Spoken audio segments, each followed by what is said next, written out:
All right, it's about time to get started.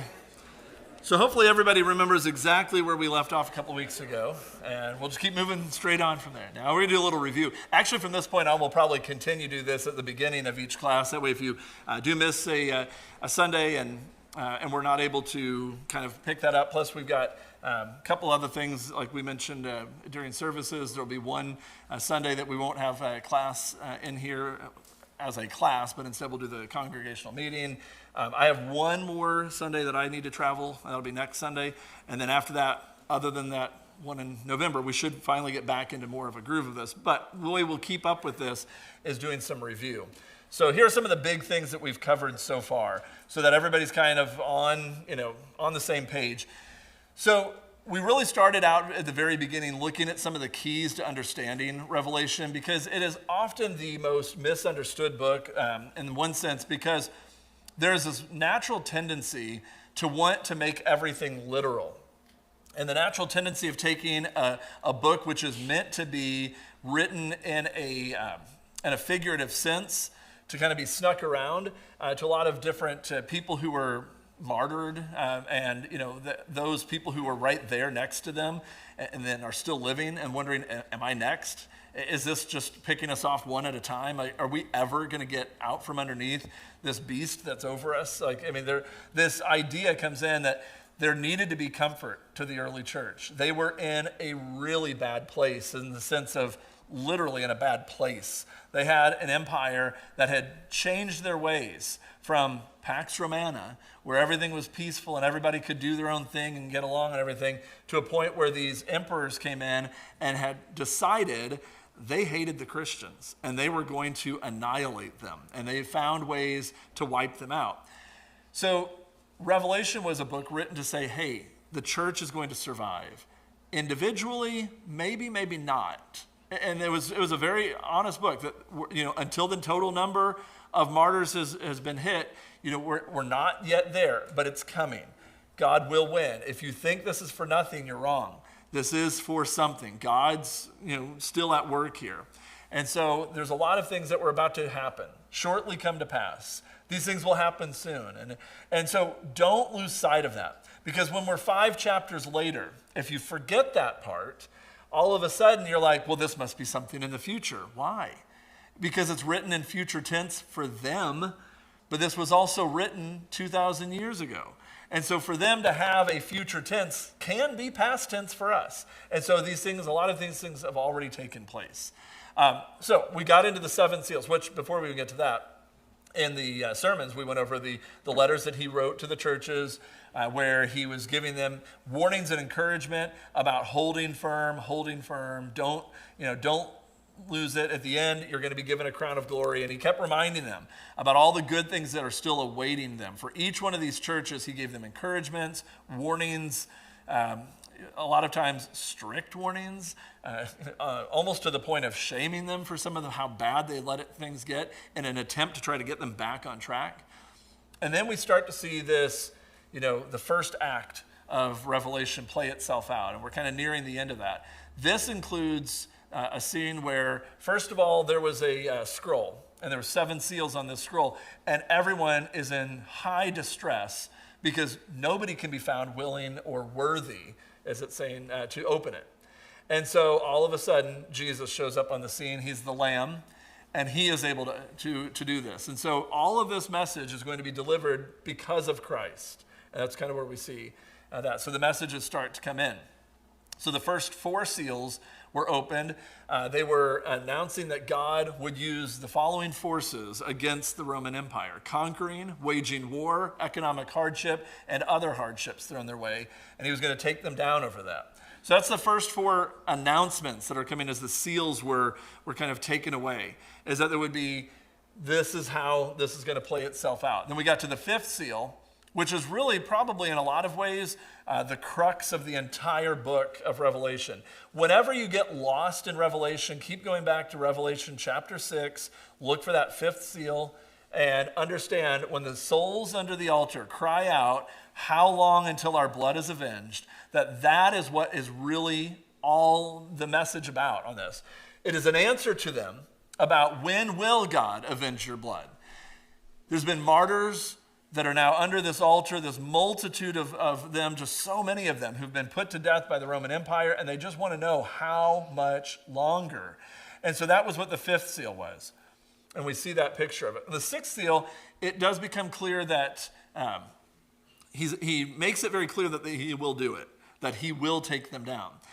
It isn't yet, though. And that's the thing about it. It's very clear when we read on that sixth seal that the Roman Empire would lose. But that's him. So the first four are announcing, here's how I'm going to do it. And the fifth one say, how much longer? And the sixth one says, I am going to do it, just not quite yet. We're not quite there yet. So he does answer the souls under the altar in that sixth seal. And then the seventh seal, before it's open, there's a little bit of a pause. So the first six seem to be, in the way the act plays itself out, open one right after another. But then and by the way, that's where the horsemen were on the first four seals and all of that. That was just an announcement. It wasn't something of a future event. That was all in the announcing of these things that are about to happen. When the seventh seal eventually gets open, we see this kind of carry on to another part of this act. But before that, he kind of takes a little pause. Understand, in the fifth seal, it's all these people under the altar saying, how much longer until my blood's avenged? And he said, I will take them down. Don't fear about that part. I will win on this one. Then he pauses and he says, basically, and I know who my people are. So I'm not after them. He seals all of them. 144,000, that completeness number, using 12, which is a completeness number of all of his people. It's always been 12 tribes, 12 this. So all of those 12, that he's utilized throughout Scripture, they know of 12 as all of them. 1,000 is a long period of time. It's a lot of them. It's a big number. It's this completeness number. So for each tribe, 12,000. There were way more than 12,000. These weren't cherry-picked individuals from the tribe of, Gideon and the tribe of, Reuben and all this. These were all of God's people, all of God's people, all of God's people from every different tribe. Well, the spiritual Israel doesn't have the same 12 tribes. It has many different tribes of different nationalities and languages. And he says, I'm going to protect everybody. That is on my side. That's what the 144,000 sealed was really getting at. So then the seventh seal gets open, and there's that deafening silence that goes on for half an hour. And then the prayers went up, the flaming censer that the angel hurls back down to the earth as a way of basically saying, you've been heard, and I'm taking it out on the earth over this. I'm going to take it out on who did this. Why did then he beforehand say, don't worry, I know who my people are? If you look back at the plagues back in Egypt, the plagues were terrible, but who did it not hurt? The Israelites. He knows how to inflict things on just the right number of people and not hurt his people in the process of it. So he wanted to remind them of that I'm protecting you. You 144,000, all of you, you're all sealed. While this is happening, I've got you. I don't have them. They're going down. That was kind of what the seven seals were. All right. Then come the seven trumpets. And so the first four trumpets are natural forces that give an indication of how this empire will also fall in kind of partial ways. There will be things based around land, sea, rivers, and sky that will all work to weaken this. He is in charge of all of these things, and he will utilize them to chip away at the power of the Roman Empire. So, it's when you're going to take down a tree, if you want to do it properly and carefully, you make the right cuts in the right places so that it falls in the right way and doesn't hurt people that shouldn't be hurt. And he does things to chip away at this Roman Empire using natural forces so that when they fall and when they go down, his people will not be harmed in the process of it. And we see that. I just put that in there twice.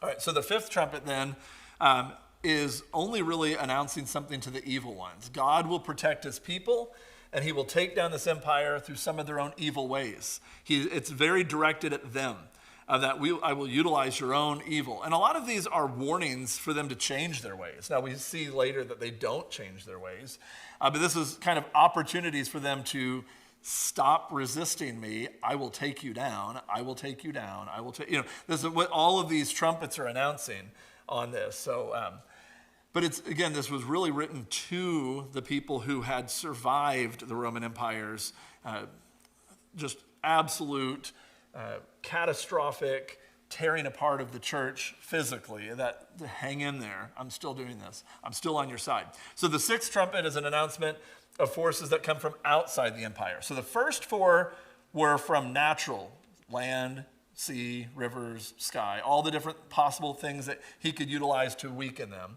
He's going to use their own ineptitudes and evil ways to self-implode a little bit, which quite honestly, historians will tell you that most empires fall due to internal corruption, and the Roman Empire is no different.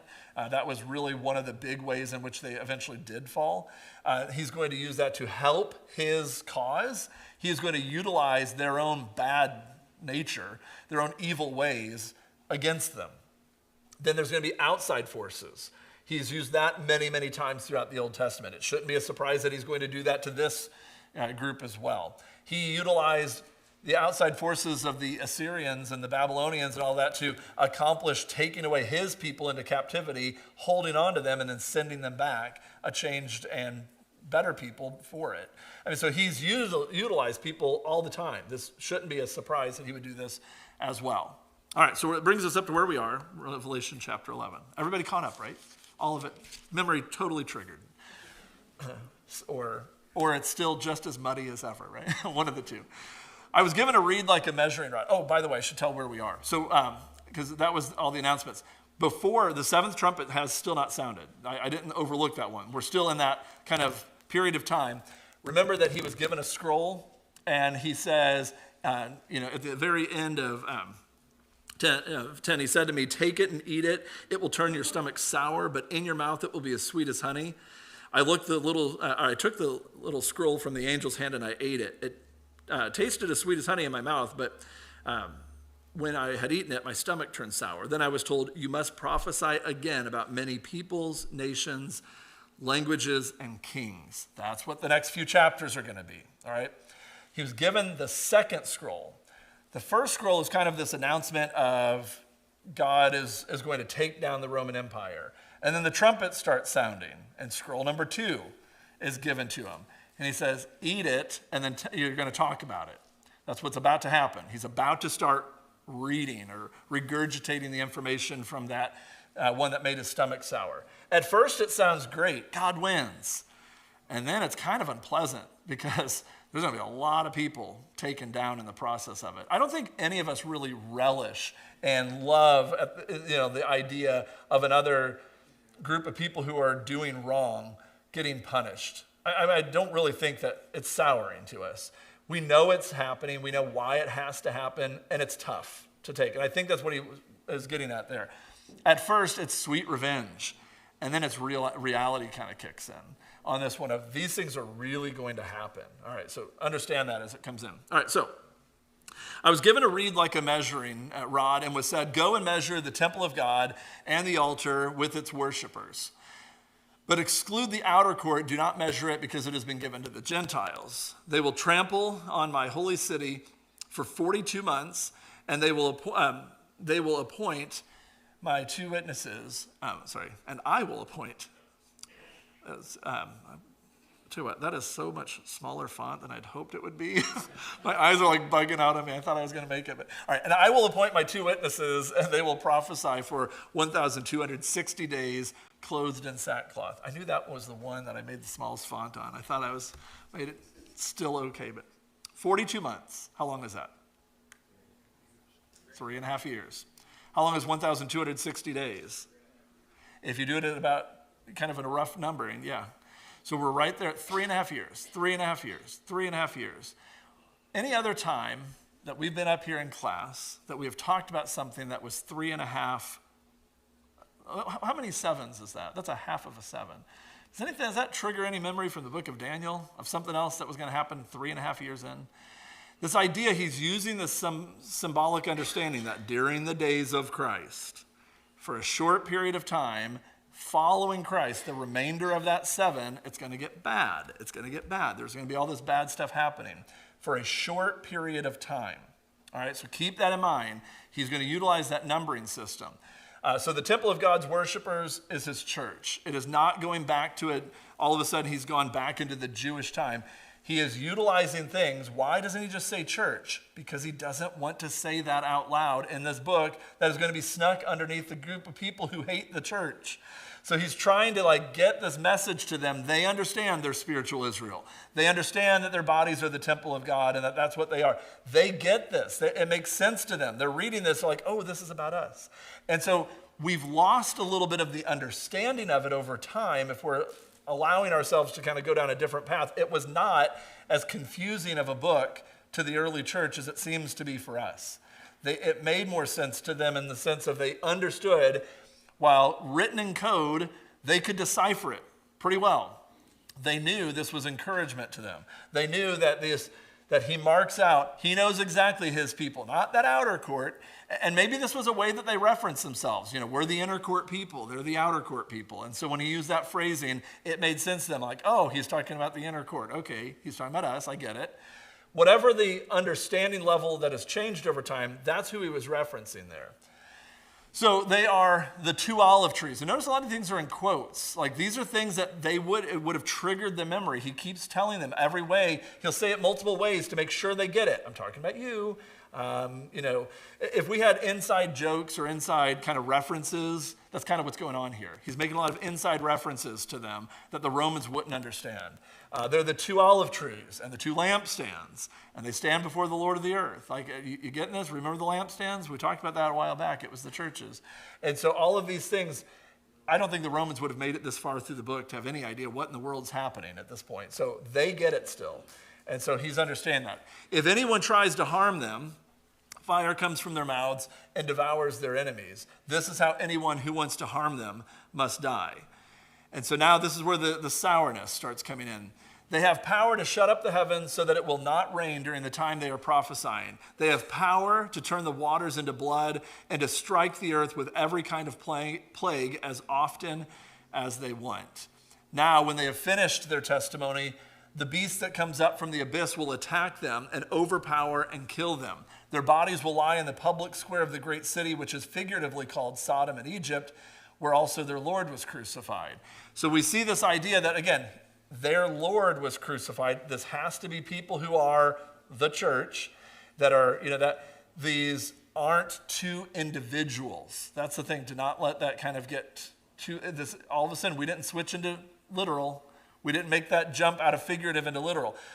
So we are still talking about these people who, for a while, this beast, which we haven't even explained who it is yet, but we're going to get to it, that comes out of the abyss. This beast that comes up is going to think they beat you. They're going to think that they have won against this. They are going to believe that they've overpowered and killed them. So the beast, which we haven't come up yet, this far into the vision, is on the way, but not there yet. It is going to represent Rome, and it is clear as can be that it is talking about Rome for that beast. That one is an extremely clear understanding of it. So much so that other interpretations have to write out Rome in it to get it into the future. Like, that's how clear that this one will be. So there's going to be a period of time that it's going to look as though Rome wins over these two olive trees, the two lampstands, these churches, or that's what the lampstands have represented before, God's people, his temple, the people he's marked out. And so it would seem that he wins for a little bit, that Rome wins, but ultimately will fall at the hands of God, which is what everything has been about so far. The seals, the trumpets, everything has been about God's going to win, God's going to win, God's going to win, he's going to win. And then all of a sudden now it's like, and when it looks like he didn't win, he's still going to win. That's kind of where we're at on this part of it, on these two witnesses that are coming in. For 3.5 days, again, that same number, whether it's 3.5 days, 3.5 years, all this, for a period of time, some from every people, tribe, language, and nation will gaze on their bodies and refuse them burial. The inhabitants of the earth will gloat over them and will celebrate by sending each other gifts because those two prophets had tormented those who live on the earth. If you were to look at two prophets of God in the sense of this idea of it being his people, the church oftentimes has not been viewed favorably by the world. Why? because we kind of are a thorn in their side, pointing out what's right versus what's wrong, and it's a torment to them. You can kind of see where that's kind of all is going there. And so he's saying, like, there's a period of time that if they think they stamped out the church, let's put it into a modern perspective. We're not jumping in time. I told you not to do that. But let's just put it into a modern perspective for just a moment. If the church appeared to have been annihilated in our society, would there not be a party? I think there would be. I think they would celebrate it. Because I think most of the world loves the idea of getting rid of Christianity. And I mean of the world. I'm talking about those who are of the anti-Christian world. They would love nothing more than to see the church go away. Why? Because it stands in their way of being who they want to be and how they want to live godlessly and all of this. Because we're that voice that keeps sounding against what they do. Whether we're even being critical of them directly, just our way of living is a cry out against them. And this is what I think we're seeing happening here. These two witnesses, witnessing against, just by their very nature, this prophesying, and then God goes against them, God's going to go back and he's on their side. God's going to go against the one that is seemingly won in this case. But after the 3.5 days, the breath of life from God entered them, and they stood on their feet, and terror struck those who saw them. Then they heard a loud voice from heaven saying to them, "Come up here," and they went up to heaven in a cloud while their enemies looked on.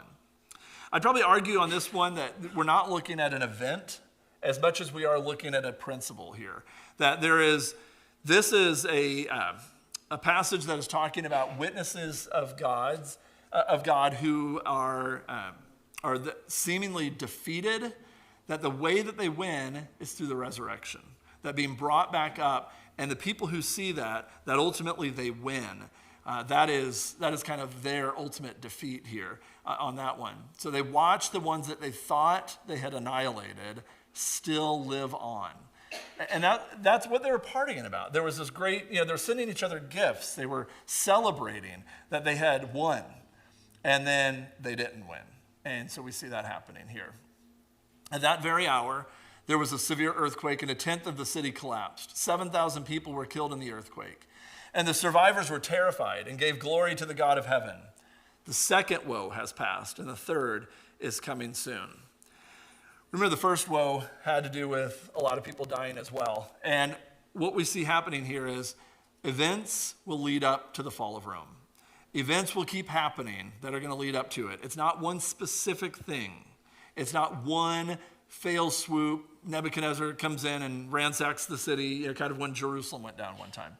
It's not going to be, in that sense, something that is very easy to put your finger on and saying it's just happened. But they're going to think they're ahead. They're going to think they're winning and then realize they're not. They're going to think that they've stamped out the church, and then all of a sudden this life is going to be breathed into it. And they're going to see this eternal aspect of it, and that's going to be just demoralizing to them. This is where we have to be really careful, because isn't the temptation right there to make this literal? I mean, it's just right there. Like, why? This has got to be literal. It's got to be literal. It's got to be literal. Nothing in this book up until this point, once that first act started, has been literal at all.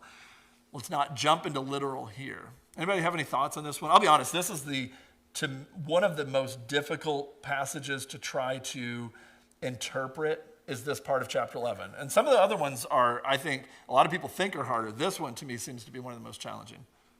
Yeah, if you go one slide back, when you look at that verse 11 and 12, and it talks about the breath of life, it takes me right back to Ezekiel 37, right, where Ezekiel has the vision of the valley of dead bones, and the breath of God literally does that, Yeah. right?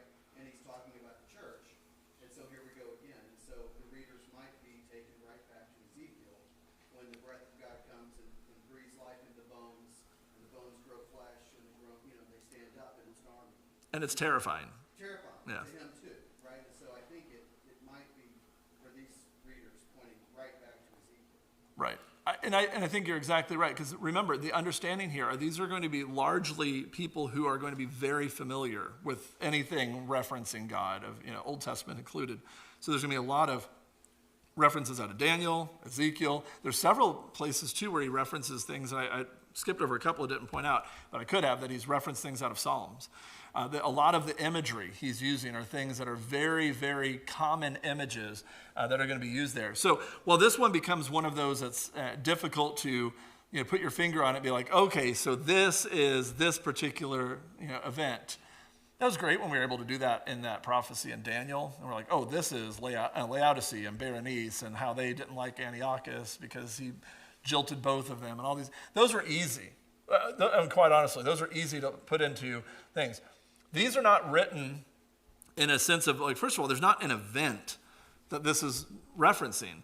This is a period of time that's being referenced, where for a period of time, the church appears to be dead in the water, dead in the city streets. And people are celebrating over the defeat of that church that they've been after.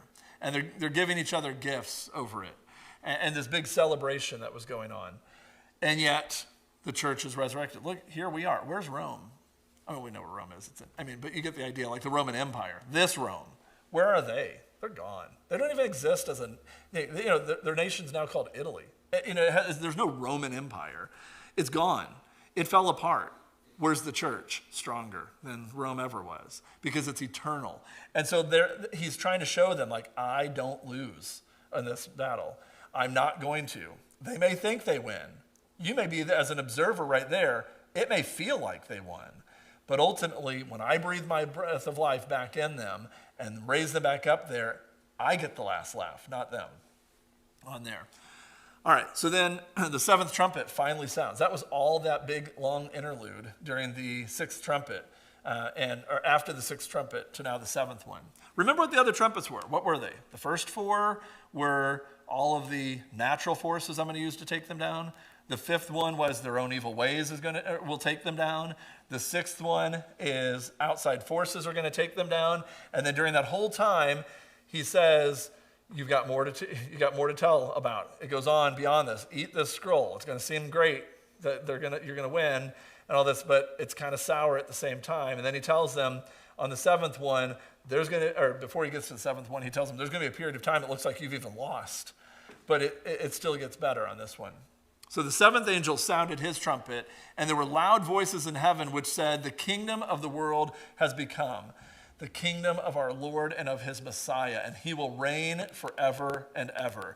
And now we see this celebration of God is winning, and this idea of this more celebratory tone. And the 24 elders who were seated on their thrones before God fell on their faces and worshiped God, saying, we give thanks to you, Lord God Almighty, the one who is and who was, because you have taken your great power and have begun to reign.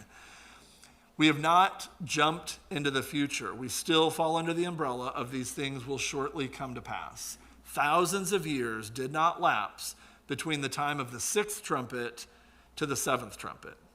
This was just a period of time, that was being discussed. That at most 3.5 years has gone by, if you want to get literal. That we are still in that time period of all of these things were happening, and God is reigning. He is forever reigning. It's going to be important in a later chapter, if you're familiar with all of what's yet to come. The nations were angry, and your wrath has come. The time has come for judging the dead and for rewarding your servants and prophets, and for your people who revere your name, both great and small, and for destroying those who destroy the earth. Now, you could read that and think he's talking about the end-timed judgment, but he's not. That is not where we are. He did not jump all the way to the end times at this point. Then God's temple in heaven was opened, and within his temple was seen the ark of his covenant. And there came flashes of lightning, rumblings, peals of thunder, and an earthquake and a severe hailstorm. And again, all these natural forces that we see. We also get a little peek in there to see the ark of the covenant is still there. So all of these images that are going to conjure up, this idea that God's there, seated at his throne. Remember, what was the ark of the covenant? His throne seat, right? I mean, that was, it had that the cherubim kind of surrounding it and all that. So like this is a representation of like he's reigning. We looked up there, we could see the Ark of the Covenant. Oh, he's reigning. He is reigning. And so there's no doubt who is in charge at this point. And he utilizes natural forces there to kind of almost Be like a sign of authority almost there at the end. A great sign appeared in heaven, a woman clothed with the sun, with the moon under her feet, and a crown of 12 stars on her head. She was pregnant and cried out in pain as she was about to give birth. Then another sign appeared in heaven, an enormous red dragon with 7 heads and 10 horns and 7 crowns on its head. All right, so now we're going to see a little war kind of break out between 2 characters. One character is a woman, pregnant woman who's about to give birth, and another one who is the red dragon. All right, so those are the 2 players in this one. Its tail swept a third of the stars out of the sky and flung them to the earth. The dragon stood in front of the woman who was about to give birth so that it might devour her child the moment he was born. She gave birth to a son, a male child, who, quote, will rule all the nations with an iron scepter. There's a passage referenced out of Isaiah and a passage talking about the coming Messiah, which is why a lot of the disciples were a little confused about how Jesus would really be. They looked at him as being a military leader because of passages like that. But this is a reference to Christ. And her child was snatched up to God and to his throne. All right, so Satan's first, I'm getting ahead of myself because I'm telling you I haven't told you who everybody is yet, but we'll get to that in just a second. So the woman fled into the wilderness to a place prepared for her by God where she might be taken care of for, guess how long? 1,260 days, for a period of time, for a rather short period of time. All right, then war broke out in heaven. Michael and his angels fought against the dragon, and his angels fought back. But he was not strong enough, and they lost their place in heaven. The great dragon was hurled down, that ancient serpent called the devil or Satan. So we know who the dragon is. It says it right there. So the dragon is clearly Satan. So now we've got to go back and figure out who all the other parts are here in a second. The one who leads the whole world astray. He was hurled to the earth, and his angels with him. All right, so then I heard in a loud voice in heaven say, now have come the salvation and power and the kingdom of our God and the authority of his Messiah. What just happened in the line of this thinking? Okay, we'll figure out who the woman is, but we're pretty clear who the child is, right? It's Christ. I think that's obvious. He is the Messiah. He is the male child who Satan would have loved nothing more than to kill him right away, before he could ever do his work. And he was taken up to heaven, where he was then able to reign on his throne. Isn't that what Jesus said he was going to come do? Right? So right at the point where he was taken up from his time here on earth, he was taken up to heaven. He lives on his throne, reigning, right? I mean, that's what I read. I don't know if it makes this much sense. I don't want to lose anybody on this point because this is an incredibly important point. That Jesus is reigning right now, that he is on his throne, that he is with the kingdom of our God and the authority of his Messiah. That's how the description is. This is where salvation and power has come. So now we've made it up to Christ's resurrection, from the dead at this point. And we see that happening. So this is all in that period of time, which was within that 3.5 year period Daniel talked about. That's why they're using that referencing of that these things are all shortly to come to pass. Now, which means, let me go back, because this is where it's important here that, go back one more. Right here, when we give thanks to you, God Almighty, the one who is and who was, because you have taken your great power and have begun to reign. And look at what time period we're talking about. We're not thousands of years into the future, are we? We're not jumping forward, back. We're just continuing on. And so all of this talk about God having finally started to exude his judgment, it started during the days of Christ, that he was going to take this nation down. He was planting all of these, mounting all of these attacks against them. So that, I'll get back to where we were. So that when all of these other things happening around, he's going to take down this dragon, which is Satan, who is trying to fight against him. The beast is going to come up and try to stamp out his church at the same time, which we see that's going to be Rome. For the accuser of our brothers and sisters who accuses them before God day and night and has been hurled down, talking about Satan here. They triumphed over him by the blood of the Lamb And by the word of their testimony, they did not love their lives so much as to shrink from death. And I think he's, again, still talking to the martyrs. They didn't love their life so much that they were willing to put their life before the bigger, larger picture, which is eternity. Therefore rejoice, you heavens, and you who dwell in them. But woe to the earth and the sea, because the devil has gone down to you. He is filled with fury because he knows that his time is short. When the dragon saw that he'd been hurled to the earth, he pursued the woman who had given birth to the male child. Okay, so now we have to get to figure out who this woman is pretty quickly, or this isn't going to make any sense. So we're almost there. The woman was given 2 wings of a great eagle so that she might fly to the place prepared for her in the wilderness, where she would be taken care of for a time, times, and half a time. That's 3.5. Again, for this period of time, this woman has to be taken care of. Okay, out of the serpent's reach.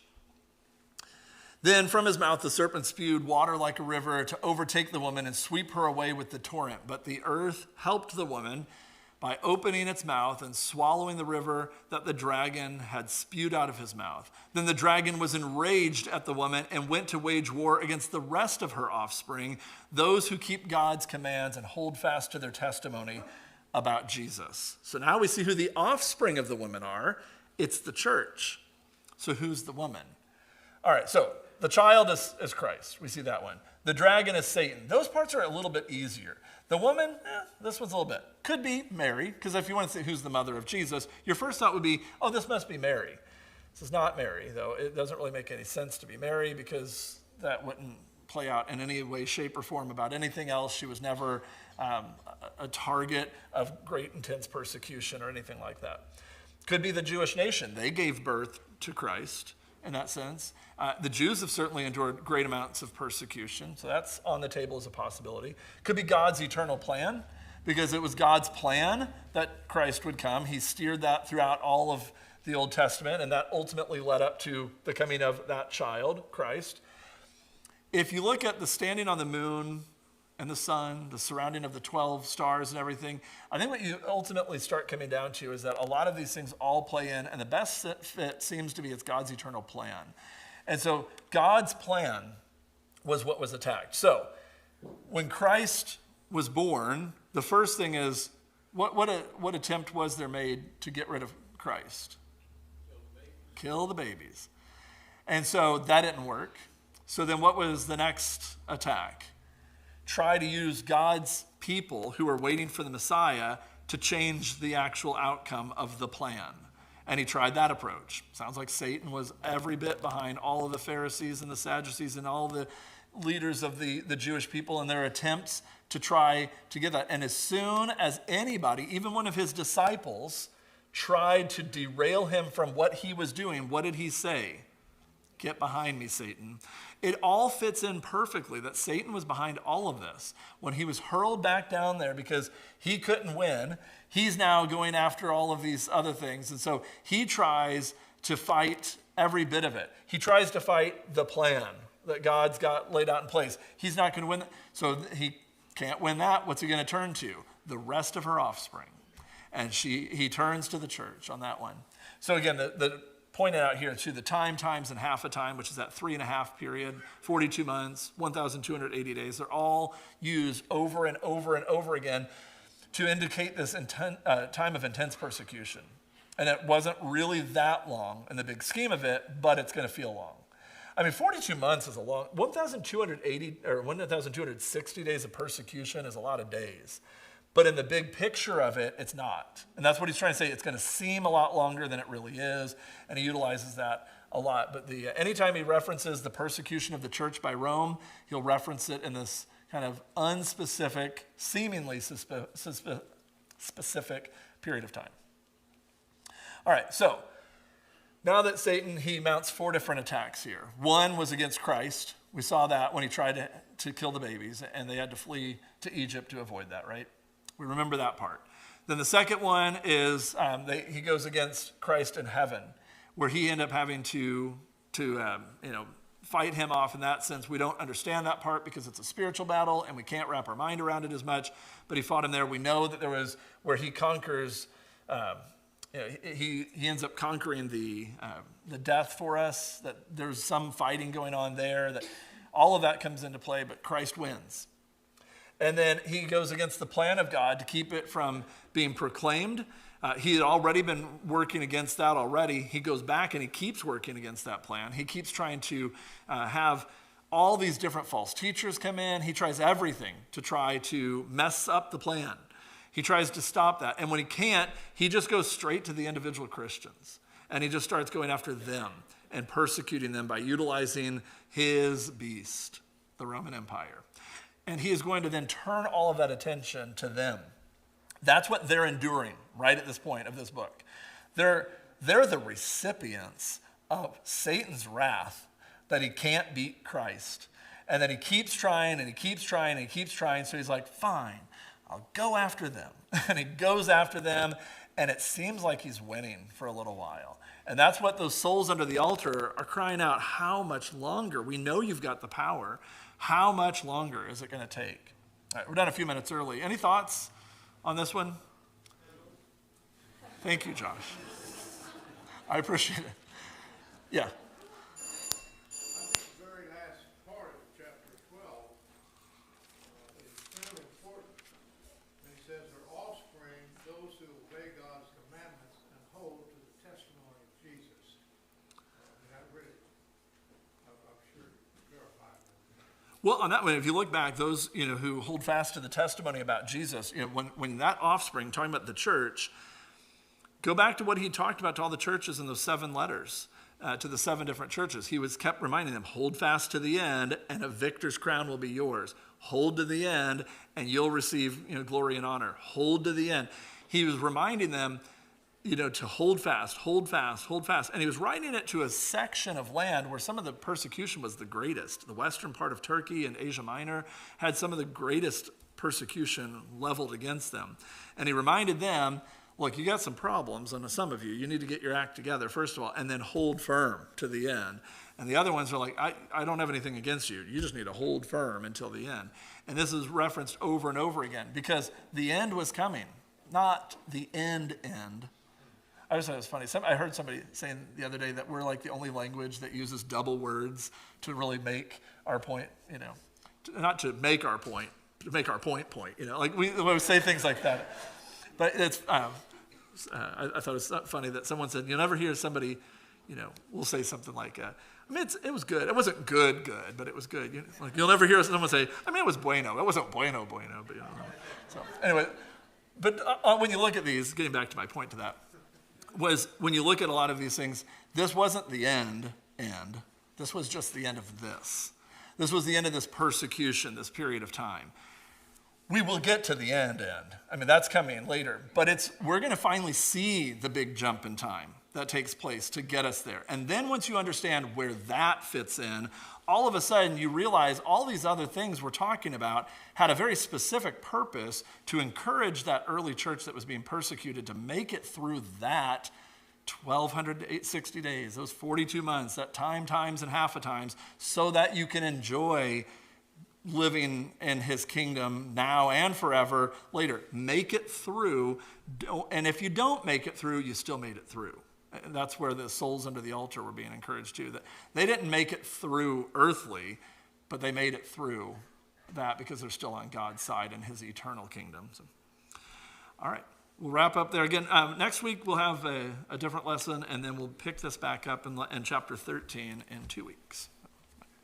And we'll do another review so that you don't get lost again.